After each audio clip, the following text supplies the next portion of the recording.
Dalawang araw ko nga hindi nabisita yung kalapati ko at grabe laki na nga pala ng anak nila. Sinama ko na nga pala si Otab, kay Volt.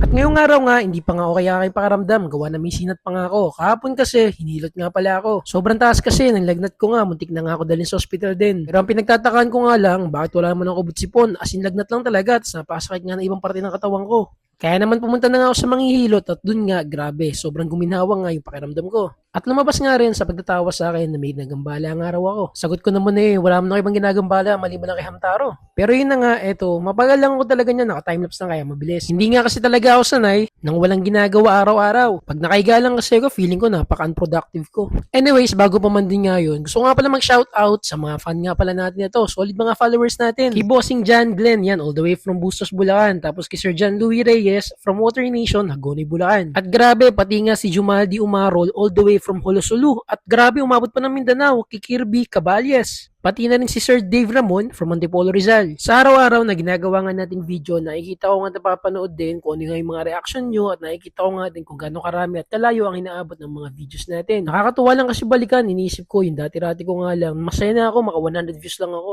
Pero ngayon, ang layo na nga na nararating natin. Kaya maraming salamat sa inyo, sa suporta ninyo. Dito naman nga, ang ginagawa ko is interest naman kasi nga lalagyan ko to ng grass mat. Yung bang artificial grass yung gamit ko din sa room ko. At habang pinatutuyo ko nga muna yun, nilabas ko na nga pala si Volt galing sa kwarto ko. Gusto ko na nga rin kasi matutong magsid si Volt tapos nga para naaarawan din siya dito para lumakas din ang kanyang resistensya. May pagkamadungis nga lang yan at di pa natin napapaliguan. At dito ko nga muna siya ilalagay sa tabi nga ni Otab. Yung bato-bato nga na hinahandfeed natin na nakuha sa kawayanan. Pero naisip ko na nga lang din, ba't hindi ko na lang siya isama kay Volt? Baka naman hindi sila mag-away. Kaya naman dito nga kinuha ko na lang din si Otab at ilalagay ko nga pala siya sa kulungan ni Volt ngayon. Sana lang talaga hindi siya babagin ni Volt. Gawa na napakasakit nga pala kasi niyan, manuka, mga gat ba? At dito nga, habang nilalagay ko nga, natatawa na nga lang ako kay Volt kasi feeling ko nagtataka siya kung anong klaseng ibon tong nilagay ko. Sa mga hindi pa nga pala nakakalam, ang story nga pala ng bato-bato na to, nahulog dito sa kawayanan. Maliit pa nga siya nun. Kaya naman nakakatuwa nga lang rin, nakabuhay tayo ngayon, nakapagbigay tayo ng panibagong buhay sa isang nilalang. At si Volt naman nga, tingnan nyo, grabe, napakadungis talaga. Pag araw-araw, malagyan muna ng tubig doon para maligo nga siya ng kusa. At 2 araw ko nga pala hindi nasilip yung inakay ng kalapati ko. At laking gulat ko nga lang, grabe, sa 2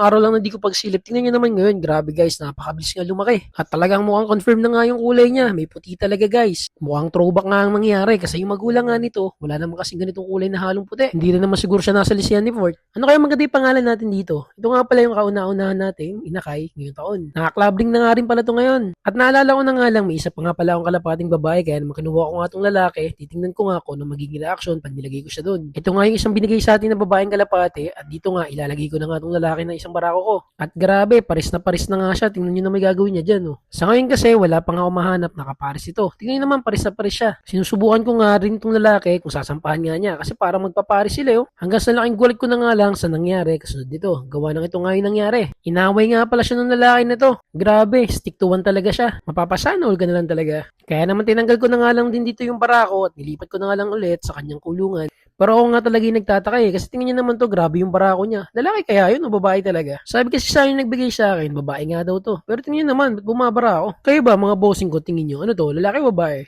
At nung tinatanong ko nga, ano siya, lalaki ba ako, babae, lalaki ka ba? Oo daw. Babae ka ba? Oo daw, ano ba talaga? Ang gulo din no? Pero anyways, ito nga pala, update sa mga sirama natin, saka dun pala sa kanawayong ko. Ito na nga pala inakay nung aking sirama, grabe nakakatuwa lang din. Parang mga di naglalaki yan pero normal lang talaga sa kanila yung gawa na maliliit lang talaga yung size nila. Lima nga pala yung inakay niya na yan, at yun naman kanawayong ko, ito naman. Nakakatuwa nga lang rin at agsisigla nila lahat. Grabe, kuwang-kuwa nga talaga nila yung kulay ng kanilang nanay sa kanilang tatay. At ito naman yung si Goldie, anak ng aking sirama. Kasama nga pala niya yung 2 anak ng aking kanawayon ng first batch. Sila nga pala yung mga pinagpares ko, kumbagay trio. At hindi mawawala syempre si Fort. Update nga pala kay Fort, papalaki na siya ng papalaki. Si Fort nga pala, isang 45 days. At ito naman yung binigay nga sa ating itek, si Goofy saka si Daisy galing pa sa Nueva Ecija. Doon nga pala sa binanyo ko kanina, ito nga pala ilalagay ko na mating natin, yung artificial grass. Ganito nga rin kasi yung gamit ko sa kwarto ko. Ang comfy nga kasi sa ka-relaxing ng datingan at natuyo na nga, agad-agad ko na nga kinabit at grabe, hindi talaga siya sumukat. O siya muli, kung umabot nga sa dulo ng video natin na to, simpleng like, follow at share, napakalaking tulong na. Farm Life, peace out.